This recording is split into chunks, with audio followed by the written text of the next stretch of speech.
Joe Girardi standing by. Joe, you did a great breakdown of Judge on our pregame tonight, kind of being between pitches and not catching up to the fastball, but being too ahead of the breaking ball. Is that essentially what you were seeing again tonight?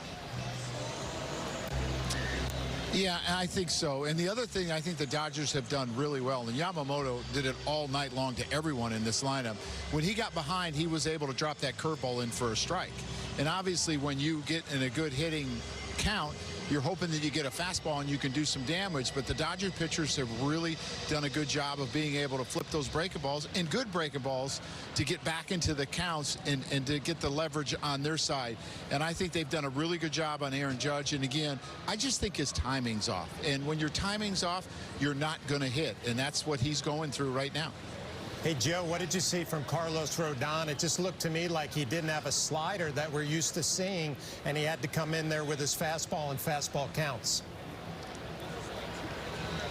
Well, Flash, I saw him looking at his finger, too, and I was a little bit concerned about that. And I think the Dodgers, what they did off him is they just seemed to think fastball all the time, and they were going to be on it. I didn't think he threw his slider really well. I mean, we saw some of them that he was trying to throw into right-handers that he was leaving outside to right-handers off the plate. So that tells me he didn't have a good feel, whether it was he had something with his finger or he just didn't have a good feel for it tonight. That's what he went through. And the Dodgers, I mean, I talked about it in the pregame. They haven't had, from an average standpoint, a lot of success off of Carlos, but they have hit home runs, and that's what they did tonight.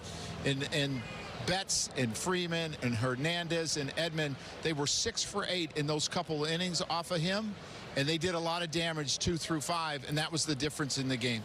Joe, we talked about the 1996 Yankees on our pregame show, and we know that ended joyously for the Yankees, but it didn't start in great fashion. You guys lost to the Braves first 2 games, combined score of 16-1. What do you remember about your mindset that these Yankees need to adopt in order to try and come back in this series? Well, I think the most important game in this series is Game 3, because it's either going to put them right back in the series and they're going to feel really good about themselves, or they're going to be down 3-0, probably not feeling too good about themselves. And the thing is, when we faced the Braves, we were facing Hall of Famers. We were facing Maddox and Glavine and Smoltz, and we were able to come back, and guys stepped up. Andy Pettitte won a game 1-0 in Game 5. Jim Leyritz had the big hit in Game 4. And that's what they need. They need some big hits. They need everyone to contribute. And because this Dodgers lineup is really deep, and they've scored a lot of runs in the playoffs, averaging over 6 runs a game, and they're going to have to put some numbers up at home.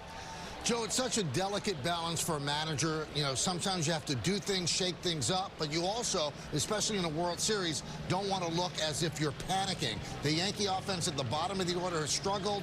Judge has struggled. Is there anything for Aaron Boone to do to kind of shock this lineup into something, or do you have to just ride it and hope that they snap out of it? I think for the most part you have to ride it. I'm not sure what changes that you would make, because a lot of the guys that are on the bench have not had a lot of at-bats, and you got to hope that getting 2 games of at-bats, they're going to swing better when they go home. Being in their own beds, being in the park that fits this club really well is going to really help them. So it's not like they have a platoon situation that they've been using the whole playoff system. So I think you got to stick with it, and you got to hope that guys get hot. And you know, Soto had another good night, and he continues to impress. You know, Glaber got on in the first inning. They weren't able to do anything, and the top of the order has been so good in the first inning. They got to get a lead, and they got to score early. And if they can do that, I think they'll have a chance in this series. And the other thing is, Walker Buehler has not pitched like Walker Buehler, and they got to jump all over him.